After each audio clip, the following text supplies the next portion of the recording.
members of Judiciary and Commerce Committee. Okay, yes, we'll start the left and work your way over. Leader Schumer, thank you. Senator Manchin earlier today said that Build Back Better is, in his words, dead. Is he right about that? Look, there are we're fighting hard for Build Back Better. There are lots of provisions in that bill that are very important, many of which Senator Manchin supports, such as, say, drug pricing. And so we are continuing to work on it, and there are conversations going on between Senator Manchin and different senators right now. Thank you. So on the Ukraine-Russia issue, are you concerned that the United States maybe should be more engaged in the military side of this? Not obviously putting troops on the ground or something like that. Compared to sanctions, and are you worried about divides in your caucus between what the administration is proposing doing and what's going to be done up here on sanctions? Well, Senators Menendez and Reich are working very closely together and are coming close to a final agreement on a sanctions provision. There are a couple of outstanding issues that they're working on, but I am hopeful that we can get a strong bipartisan sanctions bill to the floor relatively soon. Leader Schumer, especially in light of the former president's comments over the weekend suggesting that he thought Mike Pence could overturn the election, are you in favor of updating the Electoral Count Act? Do you support either of the plans that seem to be bubbling up among your members? I have encouraged our Democratic side to discuss and set up these bipartisan meetings with the Republican side. We'll have to see what they come out with. There's another bill that was introduced today, I believe. That was Senator King's bill on ECA. Look, reforming the Electoral College is a good thing to do, but it sure doesn't replace the need to deal with voting rights, dark money, and reapportionment.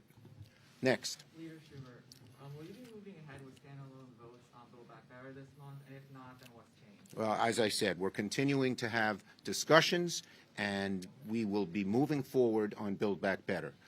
You will see how we do that as we move forward. Yes, ma'am, and then you, Jonathan. What?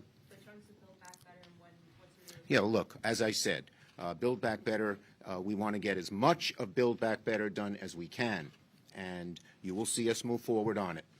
Do you have any comment on the report that former President Trump was actually personally involved in ordering the seizure of voting machines?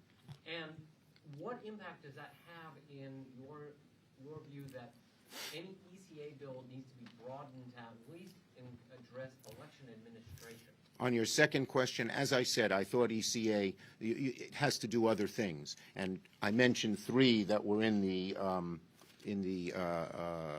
two bills that we had, the John Lewis bill and the Freedom to Vote Act. But dealing with interference with election officials, dealing with the issue you've brought up are important as well. And so I think that, just doing ECA is not sufficient. It may be necessary, but not sufficient. And ECA deals with the situation in 2024. A lot of these things deal with, like the situation you deal with 2022 and are more urgent and immediate. Yes? Leader Schumer, you mentioned the House action on the Competes Act this week. That bill is very different than the USICA bill that the Senate approved. Are you worried that sorting out the differences between that partisan bill and your bill? Well, as you know, I pushed the House to move for a long period of time. I care very much about this bill.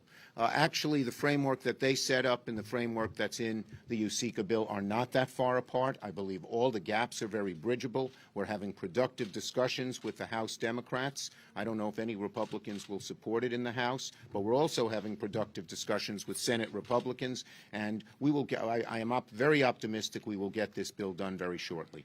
Okay? Last one from the background over there. That's you. That's you. Okay, do you think that bringing the mandatory arbitration? Being a Democrat, I like to call on people who are in the back of the room, not just in the front row. Go ahead. The House is set to pass You got to say it again. I'm sorry. The House is set to pass the mandatory arbitration bill this week. Do you plan to put that on the floor? We have great bipartisan support. I believe there are 10 Republican co-sponsors. It's a bill that we would like to move very quickly. Okay? Thank you, everybody. Thank you.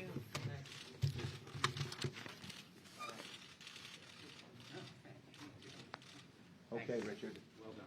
Are you on the Post Office and Civil Service Committee? No.